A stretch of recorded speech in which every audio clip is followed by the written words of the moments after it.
binugbog, hayop ka. Kanina ko pa pinahiya yung isang katulad mo, sikat-sikatan dito kahit di naman araw. Putang ina mo, masyado kang pabibo. Ako, kahit di na ako lumaro ng basagan ng isang taon, magaling pa rin ako. Kahit na magretiro ako, nandito pa rin yung laro ko. Habang ikaw, putang ina mo, puro ka Pedro Penduko. Ano ka lumilipad? Gago ka kaya naman pala kasi ang taas na ng tingin mo sa sarili mo. Habang ako, stay humble kahit champion na. Ikaw, putang ina mo, wala ka mararating sa buhay kung ganyan lang yung laro mo. Kung walang pagbabago, mag-quit, basagan ka na kasi wala kang kwentang tao. Lahat ng nandito napapabilib sa'yo sa kabaliktaran, punyeta ka. Kaya lang sila humahanga sa'yo kasi ang baduy-baduy mo. Napakawala mong kwenta at napakapapansin mong tao. Di mo nga masabayan yung lakas ko, yung hype pa kaya.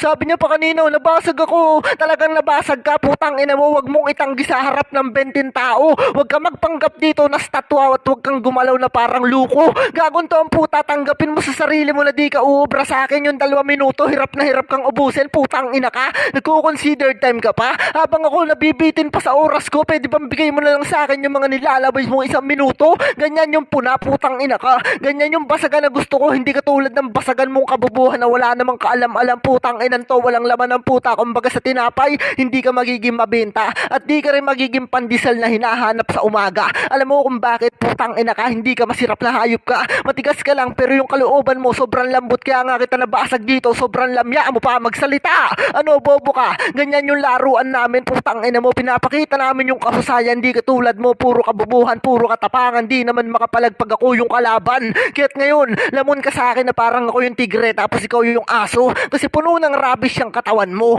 Habang ako sobrang linis ko, kaya kung makipagsagupaan kahit kanino, tawagin mo akong hari kasi tong katulad mong bata, binabatukan ko na lang. Ako na mismo yung naging papa mo, kaso nga lang mas bata ako, kaya tawagin mo akong bossy ngayon na lang. Nanginang tumbaliw na to, lakas-lakasan pa kanina. Anong pakiramdam na mismo si 22 alam na ako sino yung panalo sa atin dalawa. Ngayon mo patunayan yung tapang at gilas mo sa basagan, di yung puro kapag papahanga, putang ina ka. Alam mo, wala mapapala kung ganyan lang yung laruan mo, kung ganyan lang yung galawan mo, putang ina mo, magandang gawin mo, magpakamatay. Time. Aking noy. Putang ina mo, ang sinasabi ba ni Gago, ba't di daw ako magretiro? Ba't ako magre-retiro? Putang ina mo ka ha? Nang una, ikaw dapat yung magretiro kasi matagal ka na nagbabasagan dito. Samantalang ako, ito pa lang yung taon na mag-uumpisa ako. Pero kahit na mag-uumpisa akong bobo ka, kayang-kaya ko natapatan yung mga laro nyo ha. Ganito, lumaro ng kalmado, papatayin kita dito, putang ina mo. Nanguhula si Gago, kulit pala to, kaya pala binanggit niya sa kanina sa mga banat niya, yung Pedro Penduko. Ngayon, alam ko na kung bakit ganyan yung utak mo, kulot-kulot, nagkakabulbul na yung mga sinasabi mo, bobo. Stay humble daw siya, kahit na kampiyon. Pero putang ina, pagbaba niya dito, champion ako, hindi ko pinagmamahal.